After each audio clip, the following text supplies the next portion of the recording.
મોટો પડાવ કહેવાય કે માણસને પોતાની ભૂલ સમજાય. કારણ કે મોટા ભાગના લોકોને પોતાની ભૂલ ક્યારેય સમજાય નહીં, સામેવાળામાં જ દોષ દેખાય. કોઈને પોતાની ભૂલ સમજાય નહીં. મને હમણાં જ કાલે જ અહીંયાથી જાતી હતી, મને એક હાથમાં કોઈએ ચિઠ્ઠી પકડાવી, મને એમાં પ્રશ્ન પૂછ્યો છે. મને એમાં લખ્યું છે કે દીદી, અમે ઘણી બધી કથાઓ સાંભળી છે,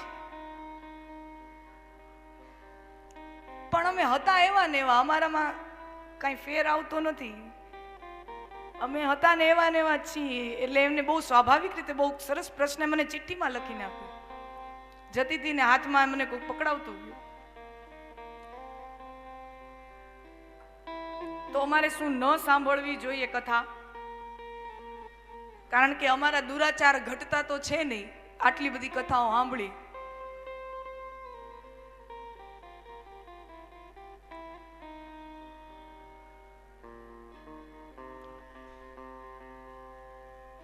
અત્યારે વ્યક્તિ સન્મુખ જ છે મારી, પણ મર્યાદાનું ધ્યાન રાખીને એમનું નામ લીધા વગર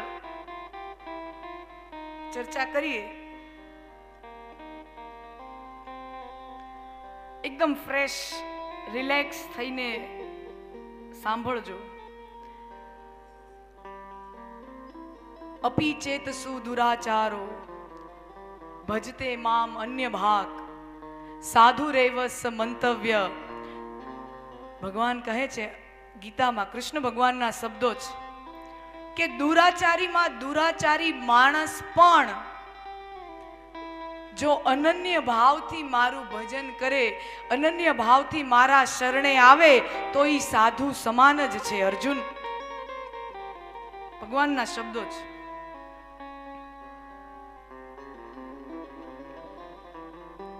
તો એનો મતલબ એવો નથી કે દુરાચાર કરવાની, પાપ કરવાની છૂટ મળી ગઈ છે,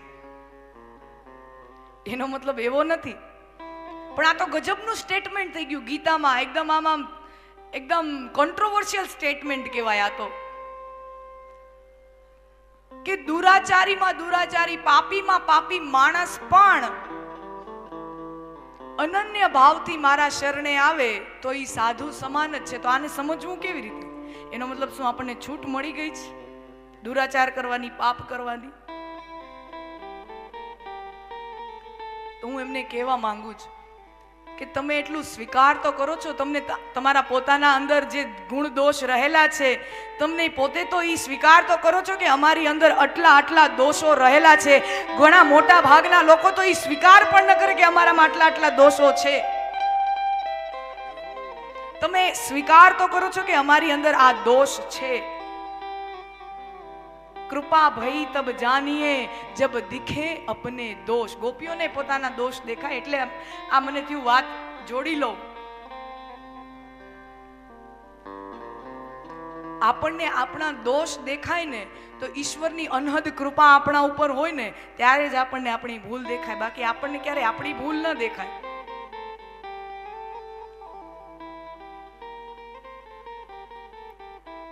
પ્રશ્ન વિસ્તારમાં હતો એટલે પણ આપણે એનામાં બહુ નથી ચર્ચા કરવી. પણ ખૂબ વિનમ્રતાથી અને ખૂબ જવાબદારીપૂર્વક હું આ નિવેદન આપું છું કે ભગવાન ક્યારે એવું એકેય શાસ્ત્રમાં નથી લખ્યું તારા હાથમાં ફૂલની માળા હોય તો જ તું મારી પાસે આવજે, તારામાં સુગંધ આવતી હોય તારામાંથી તો જ તું મારી પાસે આવજે.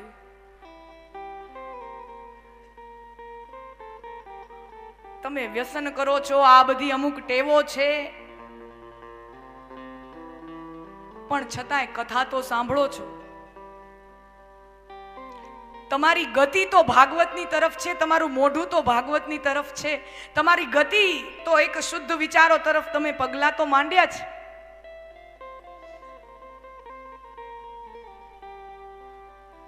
અને દોષ કોનામાં નથી? કયા વ્યક્તિની અંદર દોષ નથી? અહીંયા બેઠા હોય એનામાં શું દોષ ન હોય? તમે શ્રોતા છો એટલે તમારામાં દોષ હોય. અહીંયા જે કોઈ વક્તા બેઠા હોય એનામાં કોઈ દોષ ન હોય એવું થોડી છે. આ પંચ તત્વના શરીરમાં છઠ્ઠું તત્વ છે કમજોરી, નબળાઈ, દોષ, જે દરેક શરીરની અંદર હોય જ. પંચતત્વના શરીરની અંદર છઠ્ઠું તત્વ છે કમજોરી. દરેક માણસની કોઈ કમજોરી હોય જ.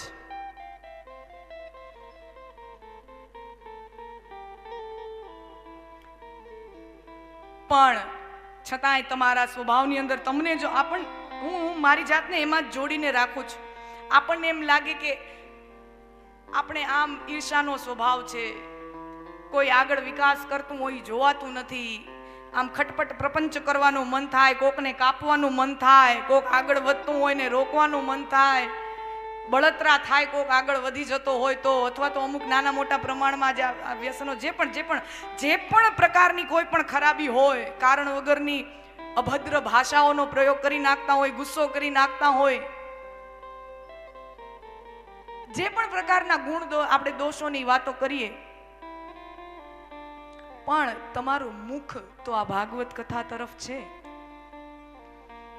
તમે તમારા મેલા જભાને લઈને આવો, મેલા કપડા લઈને આવો, આ ભાગવતની પોથી તમારા મેલા કપડાને ધોઈ નાખશે. અને થોડોક સાબુ તમે લેતા આવજો, એમાં હુંય મારો મેલો જભો ધોઈ લઉં.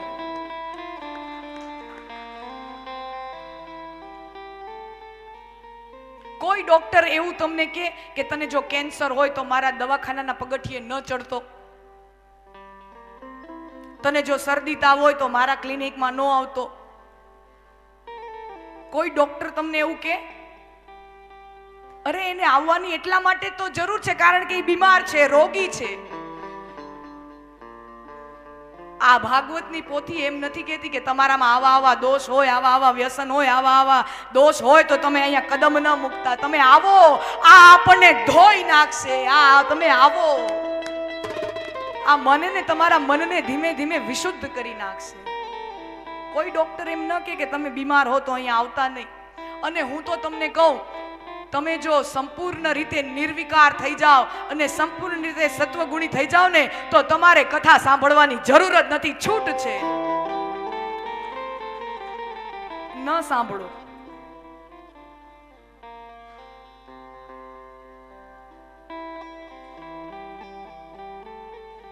નારદજી શ્રાપ લાગેલો ને કે ગાય દોહનથી વધારે કોઈ જગ્યાએ ટકી નહીં શકે. નારદજીને શ્રાપ હતો, ઈ ગાય દોહનમાં જેટલો સમય લાગે ને એનાથી વધારે ઘડી કોઈ એક જગ્યાએ ટકી ન શકે, કારણ કે બધા માનસ પુત્રોને એને સાધુ બનાવી દીધા હતા.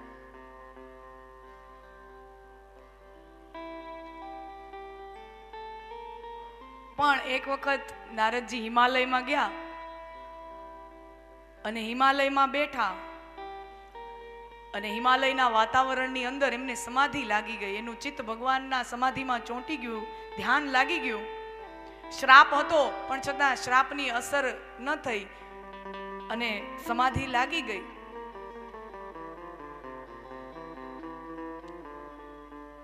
આપણું મન પવિત્ર હોય તો એનો આનંદ અનુભવજો. આપણે પવિત્ર જીવન જીવતા હોય તો એનો આનંદ અનુભવજો, પણ મન ઉપર ક્યારેય વિશ્વાસ ન રાખતા, કારણ કે આ મનની મતિ ક્યારે ફરી જાય અને ક્યારે અપવિત્રતા તરફ વળી જાય મને તમને ખબર ન પડે.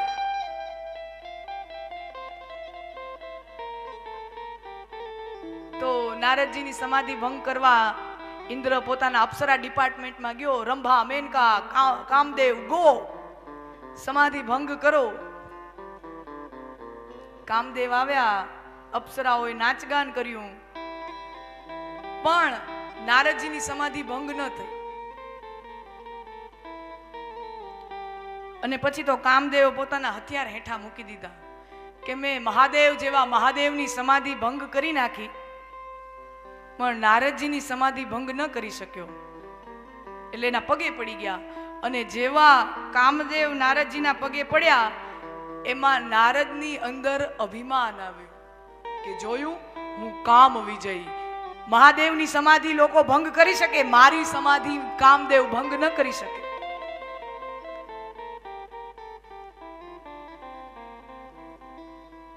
બરોબર? પેલા ક્યાં ગયા? એ નારદ જ્યાં પવિત્ર મન હતું, હવે એની અંદર સૌથી પહેલો વિકાર આવ્યો, અભિમાન આવ્યું. અને પછી તો આ બધી વાત સ્વયં પ્રચારક અપને મું મિયા મીઠું કરતા લઈને નારાયણ નારાયણ કરતા કૈલાસ પહોંચ્યા. અરે મહારાજ, શું વાત કરું, હિમાલયમાં બેઠો તો નારાયણના નામમાં એવી સમાધિ લાગી ગઈ, એવું ધ્યાન લાગી ગયું, અને કામદેવ વિક્ષેપ કરવા આવ્યો. અને તમને તો ખબર છે કામદેવનો પાવર કેવો છે.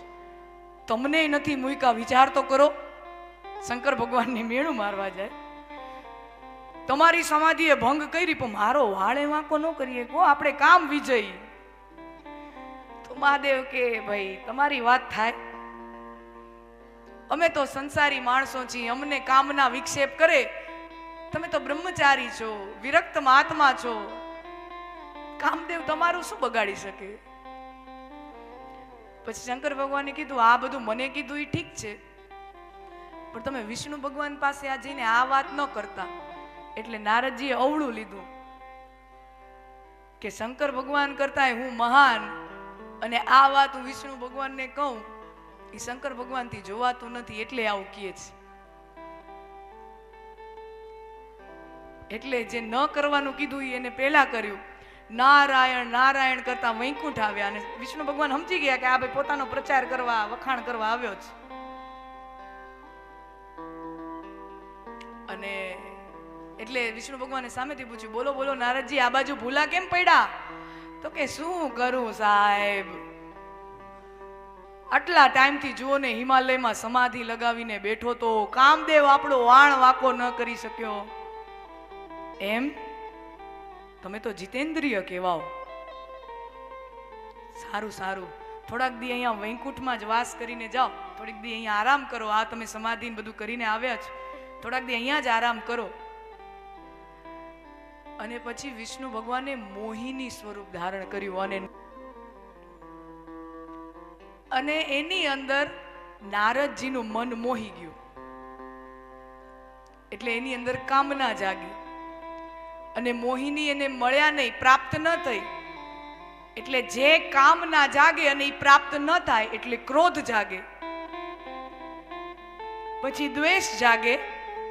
આમ અલગ અલગ વિકારો, કામ પછી ક્રોધ પછી દ્વેષ, અલગ અલગ પ્રકારના વિકારો ઉત્પન્ન થતા ગયા. ઓલા સમાધિ વાળા નારદજી ક્યાં હતા કે જેને કોઈ ભંગ નહોતું કરી શકતું? ઈ જ નારદજીનું મન અત્યારે આવા વિકારોથી લિપ્ત થઈ ગયું. ક્યાં ગયા ઈ સમાધિ વાળા નારદ?